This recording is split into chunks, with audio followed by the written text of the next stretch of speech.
नमस्कार। अभी जनवरी ही है तो आपको नव वर्ष की शुभकामना भी, हैप्पी न्यू ईयर भी आपको और आपके परिवार को। आप में से जो लोग आए हुए हैं, मेरी समझ है कि आप लोग यूथ क्लब से या जो क्लब का ये जो स्ट्रक्चर बनाया जा रहा है इससे जुड़े हुए हैं। इसको या तो आप चलाते हैं या उससे जुड़े हुए हैं। आपको 5-7 मिनट में मैं ये बताऊंगा कि ये क्यों बनाया जा रहा है, इसमें आपकी भूमिका क्या है और आप इसके ज़रिए आगे कैसे बढ़ सकते हैं। हम पूरे देश में जहाँ भी जाते रहे हैं पिछले 10 साल में, तो जो हमने देखा है, अनुभव किया है कि युवाओं का राजनीति में किस तरह से लोग उपयोग करते हैं या उनका इस्तेमाल करते हैं। लड़के भी जब मिलते रहे हैं तो बताते हैं, उनकी शिकायत भी रही है कि भैया जो युवा है उसका इस्तेमाल भीड़ जुटाने के लिए, धरना प्रदर्शन करने के लिए, जेल भरो, झगड़ा लड़ाई, भीड़ लगाना, स्टेज मंच पर कुर्सी लगाना, झंडा लेकर घूमना, इस तरह की अभियान में, इस तरह के कार्यक्रमों में ही युवाओं की भूमिका होती है, चाहे जिस दल की बात कर लीजिए। तो ये जो पूरी व्यवस्था है, इसमें मैंने बहुत सोच समझ के ये प्रयास किया है कि जो नए लड़के हैं, जो सामाजिक राजनीतिक तौर पर जागरूक हैं और राजनीति में अपने लिए कोई जगह, कोई भूमिका तलाश रहे हैं, उनको इससे अलग हटके कुछ सकारात्मक उनके द्वारा काम किया जाए, ताकि आप अपनी क्षमता के अनुसार जीवन में राजनीतिक तौर पर कुछ कर सकें। इसके मूल में जो बात है, जो मेरी समझ है, कि जो लड़के नेताओं के द्वारा या दलों के द्वारा ठगे हुए फील करते हैं, महसूस करते हैं कि हमने 10 साल काम किया, भैया हम 10 वर्ष काम कोई नहीं, जब हमने अपने लिए कुछ मांगा तो हमको हटा दिए, या मेरी जगह किसी अपने चहेते को, अपने घर वाले को आगे बढ़ा दिए। इसके मूल में ये बात है, जो लड़कों की नासमझी है, कि आपको लगता है कि किसी नेता के पीछे चलने से, किसी नेता के साथ में रहने से आप राजनीति में कुछ कर पाएंगे। तो मैं आपको बताना चाह रहा हूँ, जो मेरा अपना अनुभव है, मेरी जो समझ है, कि नेता जो है वो आपको समाज बनाता है। कोई दूसरा नेता आपको नेता नहीं बना सकता है। नेता आपको आपका समाज बनाता है।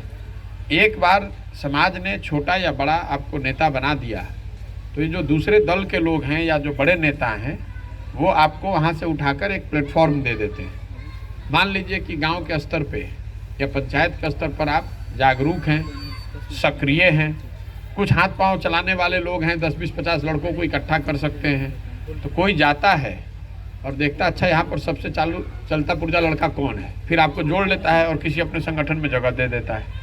फिर आप उस संगठन में लग गए, झंडा ढोइए, नेताजी के पीछे घूमिए, जिंदाबाद मुर्दाबाद कीजिए, धरना प्रदर्शन कीजिए, और आपका अपने हिसाब से वो इस्तेमाल करता है। तो मान लीजिए कि आप कॉलेज में नेतागिरी कर रहे हैं या राजनीति कर रहे हैं, तो नेता तो आपको कॉलेज के लड़के बनाते हैं। आप जीतिए हारिए, छोटे बड़े हो नेता हो, बड़े नेता हो, नेता तो आपका जो साथी मित्र है वो बनाएगा ना भाई। कोई हमारे जैसा आदमी जाएगा तो देगा, अच्छा पता करो इस कॉलेज में कौन लड़का है जो एक्टिव है, कौन लड़का है जो लड़कों के समूह का नेतृत्व करता है। फिर वहाँ से उस लड़के को चिन्हित करके लोग इस्तेमाल करते हैं, अपने संगठनों में जगह देके या अपने साथ जोड़कर।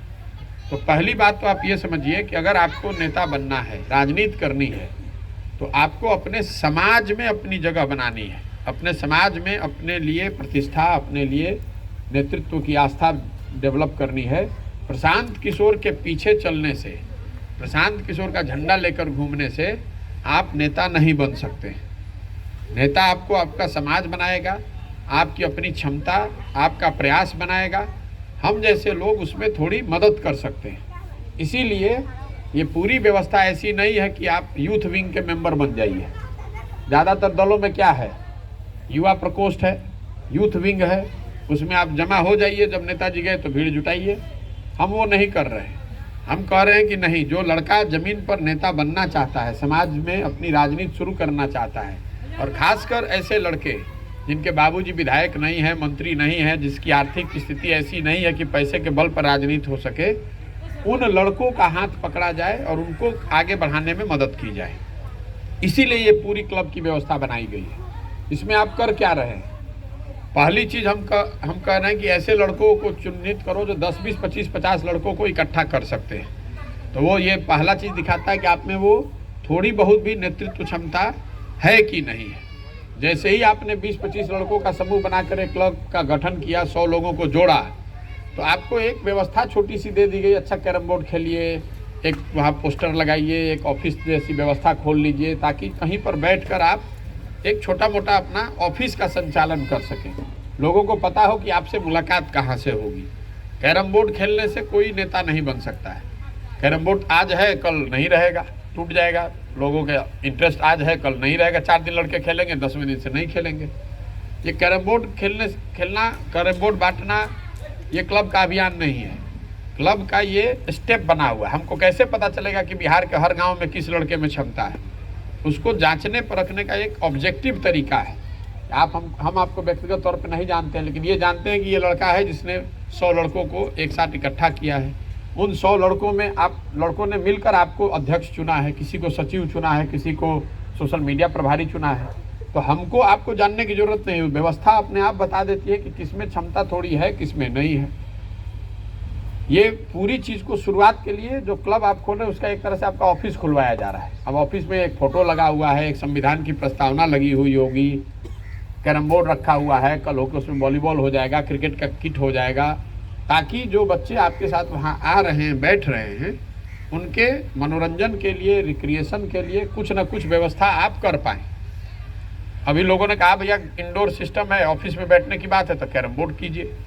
अब दूसरे चरण में उसमें अगर गांव में है कि भैया लोग वॉलीबॉल खेल रहे हैं, कोई कह रहा है क्रिकेट खेल रहा है, वो व्यवस्था की जा रही है ताकि वो किट जाए, ताकि आप बच्चों को खेलकूद के माध्यम से अपने गांव में युवाओं के बीच अपनी कम से कम पहचान तो बनाइए कि भैया ये संजय कुमार हैं जो क्लब चलाते हैं, ये 20-25 लोग लड़के यहाँ बैठते हैं जो खेल वाला काम कराते हैं, जिससे जाकर हम बैट बॉल लेके क्रिकेट खेल सकते हैं। तो ये पहला चरण है, पहला स्टेप है, जिसको आप पहले 1 महीने में ही कर सकते हैं। जो लड़के होशियार हैं, एक्टिव हैं, जागरूक हैं, पहले 10 दिन 15 दिन में ही इसको कर लेता है। जैसे ही ये हो जाएगा तो आपके पास वो सुविधा आ जाएगी हर 3 महीने पर एक खेलकूद की प्रतियोगिता कराने का।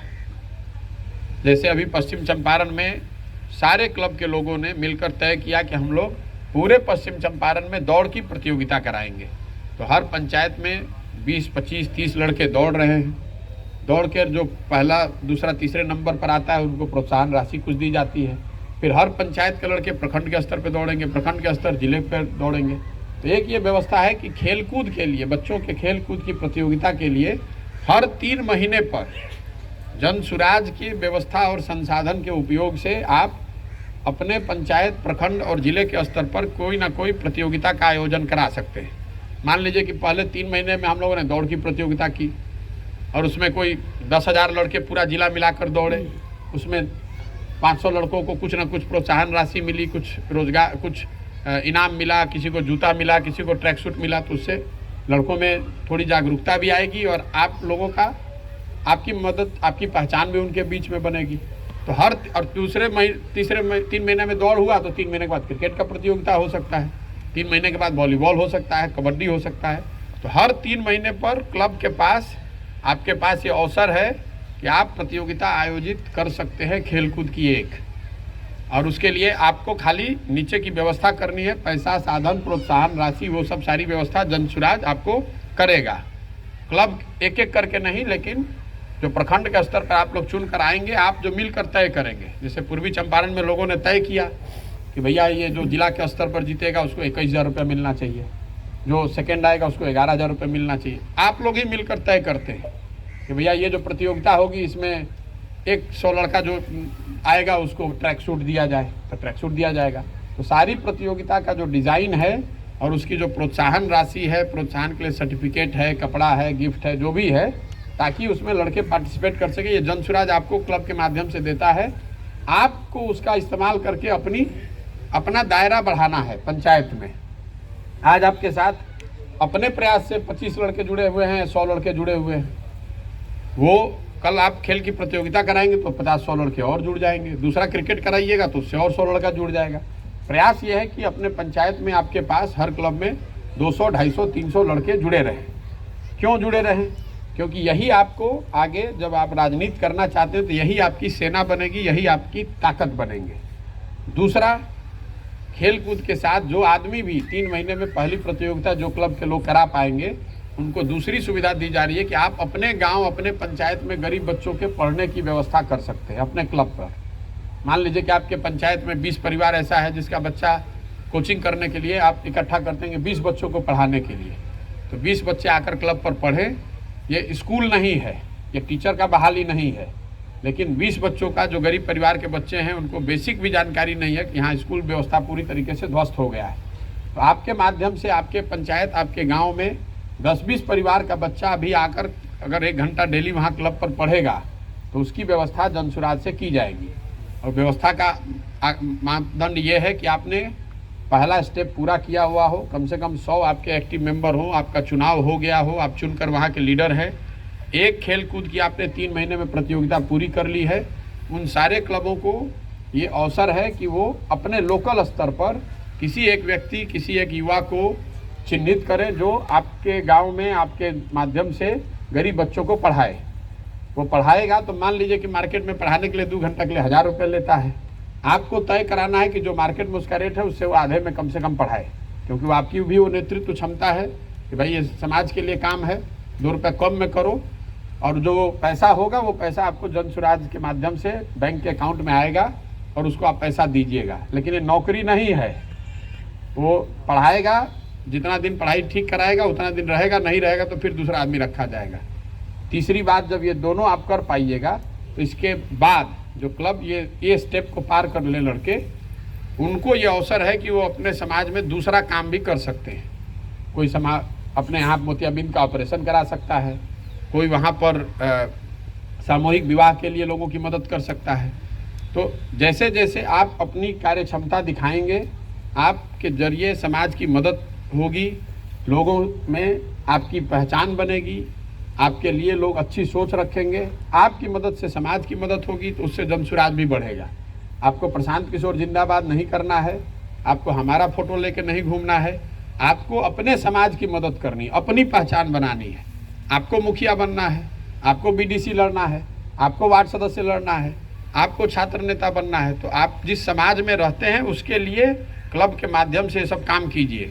जैसे ही आप 200, 400, 500 संख्या आपकी हो जाएगी तो उसके बाद आप देखिएगा कि जो लाभार्थी हैं आपके पंचायत में, मान लीजिए जितना वृद्धा पेंशन वाले लोग हैं उसको आप एक सर्वे करके चिन्हित कर लीजिएगा कि 10 गो ऐसा है जिसको नहीं मिल रहा है। तो मुखिया जी लोग हैं वो भी ज़्यादातर जुड़े हुए हैं जनसुराज से, वो भी आपको जानता है, उससे जाके उसकी मदद करा सकते हैं। मान लीजिए कि नहीं जुड़ा हुआ है तो 400 लड़का आपके पास है तो आप दबाव भी उस पर बना सकते हैं। हम लोग भी कह सकते हैं भाई कि वहाँ क्लब वाले लड़कों ने चिन्हित किया है 4 आदमी को, उसको दीजिए, नहीं दीजिएगा तो हल्ला होगा। आपकी क्षमता धीरे धीरे बढ़ जाएगी। जब 500 लड़के आपके साथ आने लगे तो कल होके किसी अधिकारी को सामने आप बैठ के भी अपना काम करा सकते हैं, उसको मालूम है कि इसके साथ 500 लड़का है। कई लड़के ही कहते हैं भैया आप हमारी क्या मदद कीजिएगा, हम मदद आपकी ये करेंगे कि आपकी मदद करने की क्षमता खुद में विकसित हो जाए। लोकतंत्र में सबसे बड़ी ताकत ये है जिसके पास जनता का सपोर्ट है, पैसा सपोर्ट नहीं है। प्रशांत किशोर कितना बार फोन करेंगे, लेकिन अगर आपकी क्षमता हो जाएगी, 1000 लड़के आपके पीछे खड़ा हो जाएंगे तो कोई अधिकारी, कोई जनप्रतिनिधि आपको इग्नोर नहीं कर सकेगा। तो ये प्रयास है कि साल भर का एक जो प्रक्रिया है, साल भर के अंदर आप में वो क्षमता आपकी काबिलियत के आधार पर, आपके योग्यता के आधार पर, आपके भूमिका, आपने कितनी मेहनत की इसके आधार पर हो और फिर उसका आगे उसको बढ़ाया जाए। अभी जब आप इससे जुड़ते हैं 2 बात और होती है। क्लब में जो लड़के जुड़े हुए हैं, आपका अभी चुनाव होगा, सारे पंचायत को, क्लब को चलाने वाले लड़के मिलकर प्रखंड के स्तर पर अपने 2 लीडर्स का चुनाव करते हैं 6 महीने के लिए। वो आप में से ही कोई होगा और वो चुनाव जब मैं ज़िले में एक जगह बैठूंगा गोपालगंज में, मेरे सामने होता है, वही 2 लड़के आगे 6 महीने के लिए सारे क्लब को चलाने का जिम्मेवारी उन पर आएगी। मान लीजिए कि यहाँ पर 14 गो या प्रखंड बा तो 28 आदमी हो गया, 28 आदमी का जिले का एक काउंसिल हो गया जो कि सारे क्लब का संचालन करेंगे। इसके साथ साथ हर वो व्यक्ति जो इससे जुड़ रहा है उसकी ये जिम्मेवारी है और उससे ये अपेक्षित है कि आप लिख कर दीजिए कि आप खुद क्या बनना चाहते हैं। ये नहीं होना चाहिए कि भैया हम तो प्रशांत जी का ये काम किए, हमको कल बुर्बक बना दिए। आपको लिख के देना है कि भैया हमको 3 वर्ष के बाद वार्ड सदस्य लड़ना है, हमको बीडीसी लड़ना है। आप जो लड़ना चाहते हैं, जो अपने जीवन में करना चाहते हैं, हमको उससे कोई रोक नहीं है। हम उसी के अनुसार आपको क्या करना है वो बताएंगे। करना नहीं करना वो आपकी क्षमता पर है। हम किसी के पास, हमारे पास योग्यता नहीं है कि हम बताएं कि आपको बीडीसी लड़ना चाहिए, कि आपको वार्ड लड़ना चाहिए, कि आपको मुखिया लड़ना चाहिए। वो तय करना आपका काम है। लेकिन जो भूमिका आप अपने लिए सोचते हैं कि 3 वर्ष में भैया हमको मुखिया बनना है, तो हम उसी के अनुसार आपके क्लब की जवाबदेही तय करेंगे कि आपके क्लब में और क्या करना है। जैसे मान लीजिए कि आपने तय किया कि हमको मुखिया बनना है, मुखिया का भैया हमको चुनाव लड़ना, हमारी मदद कीजिए, और आप पंचायत में एक क्लब चलाते हैं, तो एक क्लब चलाने से तो पंचायत का 7 गांव कवर नहीं होगा। तो स्वाभाविक तौर पर जब आप हमसे मिलिएगा, उसके बाद हम बुलाएंगे तो आपसे कहेंगे कि 7 पंचायतों में, पंचायत के 7 गांव में एक क्लब खोलिए, तभी तो होगा। तो खोलिए मतलब हम आपकी मदद करेंगे, लेकिन खुलवाने की व्यवस्था तो आपको दौड़ के करनी पड़ेगी। आप कहिएगा कि हमको भैया विधायक लड़ना है, लड़िए, हमको क्या दिक्कत है, लेकिन फिर विधायक लड़ना है तो आपको 200 पंचायत का काम करना पड़ेगा। कोई एमपी कहता कि यार भाई हमको एमपी लड़ना है, तो भाई एमपी लड़िए, हमको क्या दिक्कत है, आप लड़िए, 2000 में पंचायत में काम कीजिए। ये जैसे आपने देखा होगा दिल्ली, बॉम्बे वगैरह में, बड़े बड़े शहरों में मैराथन होता है, 40 किलोमीटर की दौड़ है। कोई ये नहीं पूछता है कि आप 40 किलोमीटर दौड़ सकते हैं कि नहीं, उसका कोई परीक्षा नहीं है। सबको दौड़ने की स्वतंत्रता है। जिसकी क्षमता है वो 2 किलोमीटर दौड़ेगा, कोई जाके 5 किलोमीटर पर रुकेगा, कोई 1000, कोई 10 किलोमीटर पर रुकेगा, कोई 40 किलोमीटर दौड़ेगा, कोई जीत कर आएगा। हमारे पास ऐसी कोई योग्यता नहीं है, हमारे पास कोई दूरबीन नहीं है कि हम देख के बता दें कि आप विधायक बनने की योग्यता रखते हैं कि वार्ड लड़ने की योग्यता रखते हैं। ये तय आपको करना है। हम आपको इतना ही उसमें गाइडलाइन दे सकते हैं कि आप जो भी 3 वर्ष में, 5 वर्ष में बनना चाहते हैं, उससे एक कैटेगरी नीचे लड़िए। अगर आपको लगता है कि आप मुखिया लड़ सकते हैं तो आप बीडीसी या वार्ड लड़िए। इसके पीछे थिंकिंग ये है, सोच ये है, मान लीजिए कि 60 किलो वजन की कुश्ती है और 80 किलो वजन की कुश्ती है, और आपका वजन है 65 किलो, तो आप 60 लड़िएगा कि 80 लड़िएगा? 60 लड़िएगा, क्योंकि लड़ के जीतना है। लोकतंत्र में लड़ने की कोई बहादुरी नहीं है। लड़ने को तो आप राष्ट्रपति का चुनाव लड़ जाइए, लड़ने वाले को कोई नहीं पूछता है। लड़कर जीतने वाले की इज्जत है। लड़िए तब जब जीतने की पूरी तैयारी हो, क्योंकि एक बार मुट्ठी खुल गया तो कहानी खत्म। मान लीजिए कि आप आया, लड़ गए सीधे एमपी, हमको लड़के मिलते कहते भैया एमपी लड़े थे, 2500 वोट आया था, तो आपका औकात दिख गया। तो आपको कोई जीवन में गंभीरता से नहीं लेगा। तो जानता है कि आदमी बुर्बक है, ऐसे ही लड़ गया, 2500 वोट आया। उसके मुकाबले कोई अगर 2 बार से वार्ड सदस्य जीत रहा है तो उसके लिए ज़्यादा इज्जत है, क्योंकि मुझे ये समझ आ रहा है कि आदमी समझदार है, इसको मालूम है कि लड़के कैसे जीता जाता है। बजाय इसके कि पर्चा डाल के पूछते काहे लड़े, ए भैया बस लड़ने का मन था। तो लड़ने का मन था, उससे लिए अगर आप लड़िएगा तो उसके लिए व्यवस्था नहीं है। ये व्यवस्था उसके लिए हम बना रहे हैं जो लड़के एकदम दृढ़ संकल्पित हैं कि हमको 3 वर्ष में ये करना है, और उस लक्ष्य के प्रति पूरी तरीके से ईमानदारी से लगे हुए हैं। तो आपको हम काम भी देंगे, मदद भी करेंगे, समझाएंगे भी, सिखाएंगे भी, और जब आप वहाँ पहुँच जाइएगा गोल पोस्ट के नज़दीक, तो अपनी पूरी ताकत भी लगाएंगे कि आप वहाँ जीत कर आइए। लेकिन जो काम अपने लिए आप तय कीजिएगा, उसी के अनुसार जिम्मेवारी भी आपको मिलेगी। ऐसा नहीं हो सकता है कि आप क्लब चला रहे हैं एक पंचायत में और कहिएगा कि हम लोकसभा का चुनाव लड़ेंगे। अगर आप लोकसभा का चुनाव लड़िएगा तो लोकसभा के सारे पंचायतों में आपको क्लब की व्यवस्था बनानी पड़ेगी। ये तो बात स्वाभाविक है, क्लियर है। तो आपको इस क्लब से जुड़ने के बाद ये स्वतंत्रता है कि आप अपना क्लब व्यवस्थित कीजिए, चुनकर उसमें आइए, और जो भूमिका आप अपने लिए बनाना चाहते हैं, जैसे जैसे आप काम कीजिएगा, पीछे से हमको वो कंप्यूटर पर आपका फाइल खुला हुआ है, वो दिख रहा है कि आप कितना ताकत लगा रहे हैं, कितना आप पॉपुलर है, आपका सर्वे में गांव वाले आपके लिए क्या कह रहे हैं, तो सारी जानकारी हमको धीरे धीरे अपने आप आती रहेगी। आप कीजिएगा तो हमको आपसे मिलने की ज़रूरत नहीं, आपको स्वयं से हम बुलाकर मिलेंगे। पश्चिम चंपारण से जो लड़के हैं उनको हम खुद ही से बुलाकर मिल रहे हैं कि भाई फलाना आदमी ने कहा है मुखिया बनेंगे, उसको हम बुलाते हैं, उससे बात करेंगे, उसको सिखाएंगे, उसको बताएंगे, उसको काम देंगे, उसका फॉलोअप होगा, उसके साथ लोग लगेंगे। लेकिन करना आपको है, ना आपको हमारा झंडा लेकर चलना है, ना हम आपका झंडा लेकर चलेंगे। आपको अपना झंडा लेकर चलना है। अपने समाज के लिए कुछ कीजिए, अपने लिए जगह बनाइए। अगर आप में जज्बा है, काबिलियत है और 10 घंटा मेहनत करने के लिए आप तैयार हैं तो आप जीवन में कुछ भी बन सकते हैं। और हम ये आपको सिखा नहीं रहे, खाली हम खुद भी यही कर रहे हैं। कई आदमी कहता भैया हमारे पास पैसा नहीं है, कोई कहता हमारे पास पद नहीं है, तो हम क्या कर रहे हैं? हम तो किसी का सड़क नहीं बनवा रहे हैं, कोई पुल पुलिया नहीं बनवा रहे हैं, किसी को 1 रुपया दे के मदद नहीं कर रहे हैं, हम खाली गांव-गांव जा रहे हैं। तो अगर राजनीति करनी है तो एक लाइन सबसे बड़ा हथियार है, जिस समाज का नेतृत्व करना चाहते हैं उस समाज के लिए अपने आप को उपलब्ध कराना कि 24 घंटा आप पहले अवेलेबल होइए। जिस पंचायत में आपको मुखियाई करना है आप वहाँ पंचायत में रह ही नहीं रहे तो कैसे मुखियाई कीजिएगा? लेकिन जो लड़का कुछ नहीं है, मरला जियला, बीमार पड़ रहा, कोई बीमार पड़ गया, किसी का एडमिशन कराना है, किसी का फार्म कराना है, किसी को ब्लॉक में जाना है, अगर आप शरीर से उपलब्ध हैं तो अपने आप धीरे धीरे आपकी पहचान बन जाएगी और क्लब के माध्यम से उसको थोड़ा तेज़ी से आप कर पाइएगा, व्यवस्थित तरीके से कर पाइएगा, बड़े स्केल पर कर पाइएगा। तो जो काम आप अपने अकेले साल भर में कर सकते थे वो क्लब के जरिए आप संभव है कि 6 महीना में कर लीजिए। लेकिन आप वही पाइएगा जो आपकी क्षमता है। हम कोई आपको मुंह में घोल के पिलाने वाले नहीं हैं, हम आपको रास्ता दिखा सकते हैं, आप उसमें अपने हिसाब से ईमानदारी से चलिए, सीखिए, समझिए। आप जितना उड़ सकते हैं आपकी ताकत पर है, आप जितना उड़ सकते हैं हम रोकेंगे नहीं। मेरा ये विश्वास है कि बिहार में से हजारों जो क्लब खुलेंगे इसमें से कई हजार लड़के आगे मुखिया जीत कर आएंगे, कई हजार लड़के बीडीसी बनेंगे, कुछ लोग इसमें विधायक भी 2, 4, 5 साल 10 साल में बनेगा, लेकिन सब नहीं बनेंगे। वो व्यवस्था है कि जाति के आधार पर नहीं, परिवार के आधार पर नहीं, आपके बाबूजी कौन है उससे हमको कोई मतलब नहीं है।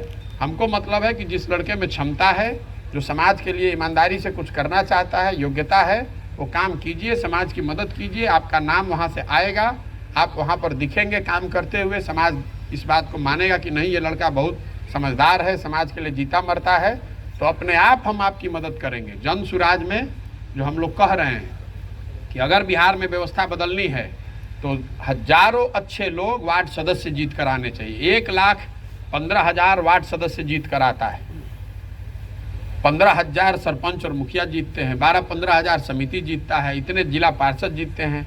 तो इतनी बड़ी संख्या में लड़के आएंगे कहाँ से? ये आएंगे इस नई व्यवस्था से। और कल आपकी सत्ता में आप रहेंगे तो जो आज वार्ड सदस्य है आज छोटा दिख सकता है, अगर कल सत्ता है तो आज मुखिया के बराबर कल दिखेगा, इसलिए कि उसको उतना हम लोग विकेंद्रीकरण के जरिए इतना उसको संसाधन, उतना पावर उसको देंगे। तो आपके पास ये अपॉर्चुनिटी है, आप अपने क्लब को जहाँ शुरुआत की है इसको सीखिए, 10 दिन 1 महीना में इसको स्टेबलाइज कर लीजिए। उसके बाद आप जो स्वयं करना चाहते हैं वो बता दीजिए और अपनी भूमिका लेकर इसमें आगे बढ़िए। जो लोग भी इसमें रहेंगे आगे उसको चुन कर ही रहना है, चुनाव ही प्रक्रिया है, हम किसी को आगे बढ़ा नहीं सकते हैं।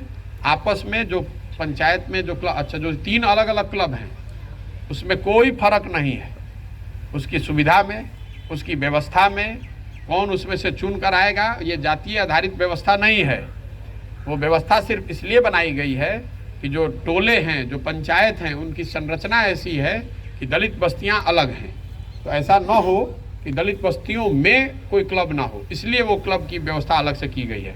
ऐसा नहीं है कि अंबेडकर क्लब में कोई खाली दलित ही रहेगा, ये हर वो व्यक्ति खोल सकता है, हर वो व्यक्ति जुड़ सकता है जो इसमें जुड़ना चाहता है। मोटे तौर पे ये बात है, आप इसको कीजिए, देखिए, सीखिए, समझिए और पीछे इसमें आप जुड़े रहिए। आप व्हाट्सएप से जुड़े हुए होंगे, जो पदाधिकारी चुन कर आए हैं उनके लिए अब धीरे धीरे मैंडेटरी हो जाएगा पीके कनेक्ट। इसलिए मैंडेटरी हो जाएगा क्योंकि जैसे जैसे हम यात्रा में आगे बढ़ते जाएंगे तो आपसे हमारा फिजिकली मिल पाना आपके लिए मुश्किल है, क्योंकि हम तो यात्रा में, हम मान लीजिए भागलपुर में बानी, आप भागलपुर तो आ नहीं पाइएगा, लेकिन पीके कनेक्ट ऐप के माध्यम से ये मीटिंग वहाँ पर हो सकती है। और ज़्यादातर लड़के जो क्लब में हैं सब स्मार्टफोन चला रहा है, व्हाट्सएप पर है तो आपके पास इंटरनेट है, तो आपसे ये मुलाकात होती रहे, आपसे बातचीत होती रहे। इसके लिए ज़रूरी है कि आप वो ऐप पर रहिए, ताकि कल हो कि आपने लिख दिया कि बीडीसी हमको लड़ना है, तो आपसे हमारी बातचीत कैसे होगी? फ़ोन पर तो बात हो नहीं सकती है। तो जितने लड़के बीडीसी के लिए अप्लाई कर रहे हैं या बीडीसी बनना चाहते हैं उन सब का समूह में मैं उनसे मिलता हूँ। तो इसके लिए ज़रूरी है कि आप पीके कनेक्ट ऐप पर रहिए। जैसे जैसे इसमें आप कीजिएगा आपसे मैं मिलता रहूँगा, आगे जुड़ता रहूँगा। आगे एक और जो सवाल लोगों का रहता है, भैया आपसे अकेले में मिलना है, 1 to 1 मिलना है। तो भैया 1 to 1 मिलने का बहुत सीधा और सरल तरीका ये है कि जब हम पैदल चल रहे हैं तो आप हमारे साथ चलिए। आप हमसे मिलने आइएगा ऑफिस में तो 2 घंटा लगेगा, तो 2 घंटा हमारे साथ मिलने आने के बजाय, ऑफिस में आने के बजाय, जब हम आपके पंचायत या आपके अगल बगल के पंचायत से गुजर रहे हैं तो आप हमारे साथ पैदल चलिएगा, तो आधा घंटा 1 घंटा जो बतियाना है बतिया लीजिए। यहाँ ऑफिस में बैठकर बात करने की कोई व्यवस्था व्यक्तिगत तौर पर नहीं है, किसी के लिए नहीं, आपके लिए भी नहीं है, दूसरे के लिए भी नहीं है, सबसे समूह में ही मिलते हैं। जिसको व्यक्तिगत मिलना है उसके पास 2 उपाय है, या तो आप हमारे साथ पदयात्रा में चलिए, आधा घंटा 20 मिनट 10 मिनट जो बात बतानी है, सीखनी है, समझना है, पूछना है, कर सकते हैं। दूसरा, ऐसे भी लड़के हैं जो बहुत डेडिकेटेड हैं, उनको रह के सीखना है, तो यहाँ कैंप में आपके रहने खाने की व्यवस्था है। जो लोग चाहे अपने जीवन से 2 दिन 3 दिन 4 दिन निकाल कर यहाँ रह सकते हैं, देख सकते हैं, सीख सकते हैं, समझ सकते हैं। वही एक तरीका है मेरे साथ व्यक्तिगत तौर पर समय बिताने का, क्योंकि हम खुद जब 12 घंटा रोज चल रहे हैं तो व्यक्तिगत तौर पर आपसे अलग अलग ऑफिस में बैठकर नहीं मिल सकते हैं, इस बात का ध्यान रखिए। मोटे तौर पे मैंने अपनी बात रख दी, अगर आपके कोई सवाल सुझाव हैं तो आप कर लीजिए, और नहीं तो पदयात्रा में अभी हम लोग निकलेंगे, जिसको चलना है साथ में चले।